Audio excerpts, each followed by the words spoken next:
monde, j'espère que vous allez bien. Re-bienvenue sur ma chaîne. Aujourd'hui, comme vous l'avez sans doute vu, on va parler de la série Mercredi. Là, j'arrête pas de spotter mon petit bonhomme de neige, j'ai juste eu le temps de mettre ça, mais je vais faire un décor un petit peu plus intense pour Noël. Mais bref, c'est pas grave. Anyways, aujourd'hui, on parle d'une série qui est plus Halloween. Honnêtement, j'aurais vraiment aimé que cette série-là sorte avant Halloween. Je m'aurais amusée à compter toutes les petites personnes déguisées en mercredi. Donc, on y va comme suit. Donc, dans la vidéo, je vais vous donner mon avis par rapport à la série et je vais également vous faire un petit résumé de ce qui se passe dans la série Mercredi. Si jamais il y en a qui l'ont pas vu, ça m'étonnerait, mais bon, ça va être un résumé à très très court. Et au travers de tout ça, je vais vous donner des petites anecdotes, là. Donc, let's go! Donc, on va commencer par parler de Mercredi. C'est qui Mercredi? De où est-ce que ça sort? Donc, Mercredi, en fait, c'est un membre de la très célèbre famille Addams. C'est la progéniture de Morticia et de Gomez Adam et elle est également la sœur aînée de Pugsley Adam. Et cette famille-là, c'est vraiment une famille de fous. Ils sont tous plus fous les uns que les autres. Ils sont super excentriques. C'est des gens, en fait, qui ressemblent plus à des morts qu'à des gens vivants. Ils habitent dans un très, très gros et vieux manoir ultra lugubre, mais eux, ça fait bien leur bonheur parce qu'ils trippent sur tout ce qui tourne autour de la mort, du danger, de sorcellerie même, j'oserais dire. Bref, ils sont vraiment dans ce petit monde-là, ils sont très à part. Donc, voilà. Alors, Mercredi est la progéniture de Morticia et de Gomez. Mais la famille Addams, ça sort d'où? Donc, la plupart des gens ont connu la famille Addams en 1991 avec le premier film, mais ça va beaucoup plus loin que ça parce qu'en fait, cette famille-là, à la base, c'était une bande dessinée qui a été créée par Charles Addams. Donc, oui, là, les personnages portent son nom de famille à lui. Et à la suite de la bande dessinée, il y a eu une série télé en 1964. On s'entend-tu que ça commence à dater pas mal? Et à la suite de ça, ils ont décidé de faire les films là, qui sont super célèbres aujourd'hui. La famille Addams en 1991 et Les valeurs de la famille Addams en 1993, suivi de Mercredi qui est sorti cette année. Mais il y a également eu des films d'enfants, comiques sur la famille Addams, dont le premier qui est sorti en 2019 et le deuxième qui est sorti en 2021. Donc, c'est très, très récent, mais c'est en bonhomme. Moi, personnellement, je les ai pas vus. Moi, j'ai vraiment seulement vu le film de 1991, le film de 1993. C'est très, très loin dans ma mémoire, mais je me rappelle quand même des grandes lignes là, de qu'est-ce qui est important. Puis au passage, la personne qui joue la voix de Mercredi dans les films de bonhomme, c'est nul autre que Chloé Grace Moretz. Je sais pas si j'ai bien dit son nom, mais je vais mettre une petite photo ou une petite vidéo d'elle. Donc ouais, c'est cette personne-là qui incarne la voix de Mercredi dans les films de bonhomme. Alors, la série Mercredi parle de quoi? Donc, en fait, la série est vraiment centrée que sur elle. On voit pas beaucoup sa famille, là. C'est vraiment son histoire à elle. Elle est donc devenue adolescente. Si je me trompe pas, elle fête ses 15 ans ou ses 16 ans dans la série, là. Donc, au début de la série, elle a 14 ou 15 ans. Et en fait, Mercredi, c'est une enfant qui ne cadre pas du tout dans un milieu de vie, un milieu scolaire normaux. Elle est beaucoup trop intense pour tout le monde. Donc, elle se fait toujours renvoyer des écoles dans lesquelles elle va. Alors, un jour, ses parents décident de l'envoyer à Nevermore, qui est en fait l'école où eux-mêmes ont étudié. Et c'est un pensionnat, tu sais, tu dors là-bas. Là. C'est un pensionnat, en fait, où ils accueillent des gens marginaux, donc des loups-garous, des vampires, des sirènes, etc. Puis en fait, l'histoire, c'est que Mercredi essaie de s'adapter aux élèves de l'école parce que être sociable, c'est vraiment pas sa force. Et au travers de tout ça, elle enquête sur une série de meurtres qui a lieu dans la ville où est située l'école. OK, fait que là, moi, qu'est-ce que j'ai pensé de la série? Écoutez, j'étais vraiment contente de retrouver cet univers-là, l'univers de la famille Addams. J'étais pas une fan finie là, quand j'étais au secondaire. Là. Je ferais pas semblant que oui, j'étais pas du tout une fan finie, mais j'ai écouté les films et j'avais bien apprécié malgré tout. Mais c'est pas des films que j'ai réécoutés régulièrement. Là. Je pense d'ailleurs que je les ai vus seulement une fois chaque. Mais bref, j'étais contente, c'est ça, de retrouver cet univers-là. J'étais contente aussi de retrouver une mercredi beaucoup plus grande. Parce que si je me trompe pas, dans les films, elle a quelque chose comme 9-10 ans. Fait que j'ai trouvé ça rafraîchissant. L'actrice qui incarne le rôle de mercredi, Jenna Ortega, elle est fabuleuse. Je pense pas qu'il aurait pu faire mieux au niveau de son casting à elle. Elle était vraiment parfaite pour le rôle. Juste la manière qu'elle marche, qu'elle se déplace, qu'elle s'exprime. Ah non, écoute, elle était fabuleuse. Clairement, ça va être le rôle de sa vie, c'est sûr, à 100%. J'ai vraiment, vraiment rien à dire. On a vraiment ressenti l'essence de mercredi, là. C'était vraiment elle. C'était parfait. Rien à dire. J'ai adoré le fait que mercredi ne cligne pratiquement jamais des yeux. Oui, je sais, quelquefois, elle cligne des yeux, mais ça reste quand même très rare. Et ça, sachez que ça a été une décision, en fait, prise par Jenna. C'est elle qui a décidé d'essayer de le faire et ça a fonctionné. Et les producteurs ont décidé de laisser passer, que c'était une super de bonne idée. Donc, on est content nous aussi parce qu'on dirait que ça donne un truc de plus à son personnage. Je trouve qu'elle a l'air encore plus psychopathe. Aussi, ça, je ne savais pas trop comment le rentrer dans la vidéo, mais il fallait vraiment que je vous en parle.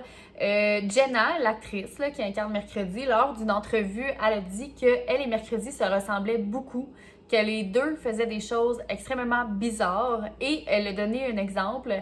En fait, elle a avoué que quand elle était jeune, elle adorait pratiquer des autopsies sur des animaux morts, genre des lézards. On n'a pas vraiment eu le même type d'enfance, moi pis elle, je pense, mais gars, chacun son trip. Chacun son trip. Aussi, si jamais vous vous demandez où est-ce que vous l'avez déjà vue, elle a joué entre autres, là elle a joué dans beaucoup de trucs, là, mais je vous dirais, je pense, les plus connus dans Scream. Elle a également joué le rôle de l'adolescente dans le film Yes D. Moi, personnellement, j'ai vraiment trippé sur ce film-là. Là, je l'ai trouvé super bon. Et plus récemment, elle a également joué dans la série You. Sinon, en termes généraux, qu'est-ce que j'ai pensé de la série? La série, elle est très Netflix. Elle est très série d'ado. J'ai beaucoup aimé la série, OK? Je vous l'ai dit tantôt, je l'ai beaucoup aimée. Mais j'aurais aimé peut-être que ce soit un petit peu plus sombre, un petit peu plus gore. Je trouve que c'était vraiment à la limite du full ado. Là. Je sais pas si vous comprenez ce que je veux dire. Cette série-là m'a beaucoup fait penser à Riverdale. C'est une très bonne série, mais je trouve que pour la famille Addams, j'aurais aimé quelque chose de plus profond, de plus noir, de plus sombre, de plus... tu sais, on comprend. Je trouve que malgré le fait que j'ai adoré le personnage de Mercredi et que j'ai adoré l'actrice, je trouve que son personnage s'adoucit trop vite. Dans la série, là, il y a juste eu 8 épisodes, puis il me semble que si tu prends le premier puis si tu prends le dernier, il y a genre une éternité qui s'est passée entre les deux. Puis je trouve que son personnage, c'est comme adouci vraiment trop vite, mais ça reste quand même une excellente série. J'aurais aussi apprécié voir beaucoup plus la famille, donc la célèbre famille Addams. Je trouve qu'on les a vraiment pas vus. Je trouve ça dommage parce que Catherine Zeta-Jones, dans le rôle de Morticia, elle est sublime. C'était parfait, j'ai adoré, j'allais même plus aimé que l'original. Je sais pas, je trouve qu'elle avait vraiment le bon vibe, là. Je sais pas comment dire ça. Par contre, pour ce qui est de Gomez, j'ai un peu moins aimé cette interprétation-là. Je trouve qu'ils ont comme trop changé le personnage. Si on se rappelle des films de 91 et de 93, Gomez, c'était un homme survolté. Il était full énergique, il sautait partout. C'était fou, là. Il était comme partout en même temps, là. J'ai trouvé que la nouvelle adaptation était beaucoup plus relaxe. C'était très bien joué, j'ai bien aimé l'acteur, mais j'aimais mieux l'ancien Gomez. Et parlant de Catherine Zeta-Jones, juste une petite anecdote au passage, je ne sais pas si vous saviez, mais Catherine Zeta-Jones a déjà joué dans Titanic, mais pas le Titanic que vous connaissez. Parce que pour ceux qui ne savent pas, il y a eu comme 10 films par rapport au Titanic. Et Catherine Zeta-Jones a participé à un film qui est sorti avant celui avec Leonardo DiCaprio. Mais dès que celui avec Léo est sorti, ben son film à elle est comme tombé aux oubliettes. Donc, ouais, mais je trouvais ça super pertinent de vous le dire qu'elle a joué dans le Titanic, mais pas le Titanic. Bref. Et pour ce qui est du rôle du petit frère, j'ai aimé qu'il change sa personnalité. Parce que si on se rappelle les films, c'était un personnage qui était très fade, très plate. On l'entendait pratiquement jamais. Il y avait comme pas d'émotion. Tandis que dans la série, le petit frère, ils en ont fait une personne beaucoup plus délicate. J'ai bien aimé. J'ai adoré la petite interprétation. On l'a pas vu beaucoup, mais j'ai bien aimé le personnage. Sinon, l'oncle, je l'ai adoré. J'ai préféré celui de cette année à celui des films. La chose aussi, oh my god, j'ai adoré la chose dans la série, plus encore que dans les films aussi. C'est fou comment on s'attache à des personnages, même si le personnage en tant que tel, c'est juste une main. On dirait que, je sais pas, je tripais dessus, je l'aimais. Puis on dirait que je le voyais comme un petit chien. Bon, c'est triste à dire, là, mais vous comprenez ce que je veux dire? Tu sais, quand il est arrivé ce qui est arrivé, qu'il s'est fait poignarder, j'étais vraiment triste, j'étais comme « Oh non, non, il peut pas mourir, c'est la chose! » Donc non, j'ai adoré. Pour ce qui est des effets spéciaux, j'ai pas compris, on manquait de budget ou je sais pas. J'ai l'impression que les effets spéciaux dans la saison 2, parce que oui, il va y avoir une saison 2, ça a été confirmé. J'ai l'impression que ça va être bien meilleur parce que je pense qu'ils vont avoir beaucoup plus de budget, étant donné que la série est vraiment connue en ce moment. Tout le monde l'a écoutée. Elle a même dépassé Stranger Things au classement. Donc bref. Mais dans la saison 1, dans cette saison-là, j'ai trouvé que c'était super mal fait, je m'excuse. Mais j'ai pas trouvé ça, j'ai pas été impressionnée par les effets spéciaux. Autant les loups-garous que les sirènes. Tu sais, les sirènes, à part leurs yeux puis quelques écailles une fois de temps en temps, ils ont rien pantoute. Le monstre. Ben, le monstre, ça fait très. Quand j'y pense, ça fait très bande dessinée. C'est peut-être ça qu'ils ont voulu représenter. Ça m'étonnerait pas. Mais je sais pas, j'ai pas accroché, là. Non, on m'a complètement perdu au niveau des effets spéciaux. Sinon, au niveau de la trame sonore, pardon, j'ai trouvé ça écœurant.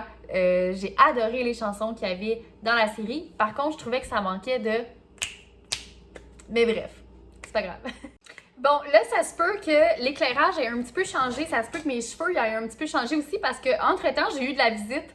Puis ça a quand même duré 1h30. Fait que c'est ça, on est un petit peu plus loin dans ma journée. Mais bref, j'avais presque fini. En fait, la chose de laquelle je voulais vous parler, c'était mes scènes favorites. Donc, bien évidemment, la scène de la danse, je l'ai adorée, c'était tellement beau.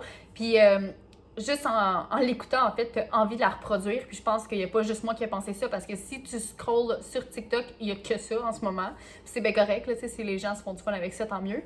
Fait que c'est ça, j'ai trouvé la scène de la danse complètement incroyable. Et soit dit en passant, pour ceux qui ne le savaient pas, c'est vraiment l'interprète de Mercredi, donc Jenna Ortega, qui a chorégraphié elle-même la danse. Puis quand elle l'a fait, elle était vraiment pas sûre d'elle. Elle savait pas si ça allait bien sortir, puis tout ça. Puis finalement, ben, ça se trouve à être la scène préférée de pas mal tout le monde. Ensuite, les deux autres scènes que j'ai adorées, ce sont les scènes de violon. La première scène, elle est sur le toit, là, de l'autre côté de sa fenêtre. Et la deuxième scène de violon, c'est quand il y a le dévoilement de la sculpture là, dans le centre-ville. Ouais, c'est ça. Les deux scènes, je les ai trouvées malades. On a vraiment senti l'essence de Mercredi. Tu vois vraiment qu'elle est dans sa bulle. Puis je sais pas, j'ai trouvé là, les deux scènes vraiment poignantes. Je les ai adorées. Ouais, c'est ça. Ensuite, la dernière scène que j'ai vraiment beaucoup aimée, c'est dans les derniers instants, en fait, c'est la scène avec Enid. Quand elle arrive pour lui donner un câlin et que Mercredi la repousse, puis qu'après ça, elle la reprend pour lui faire un câlin. J'ai tellement trouvé ça mignon, là. C'est tellement comme un beau geste d'amitié parce que Mercredi est vraiment pas tactile, même pas avec sa mère.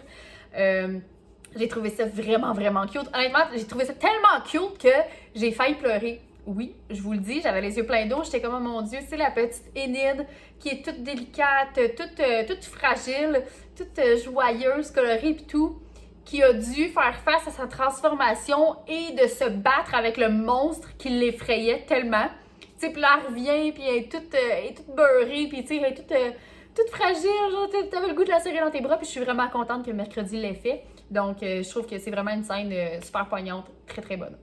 Alors voilà les amis, c'est tout pour la vidéo. J'espère que j'ai pas parlé trop vite dans la deuxième partie, parce que là, je m'en vais travailler dans pas long.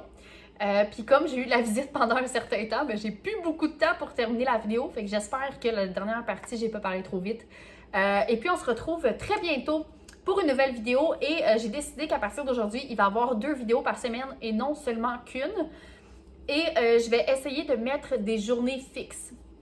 Donc, à date, je m'enligne pour le mercredi à 18h et le dimanche à 18h. Donc, techniquement, le mercredi et le dimanche à 18h, il devrait y avoir des vidéos chaque semaine. Donc, je vous laisse, on se revoit pour une prochaine. Bye!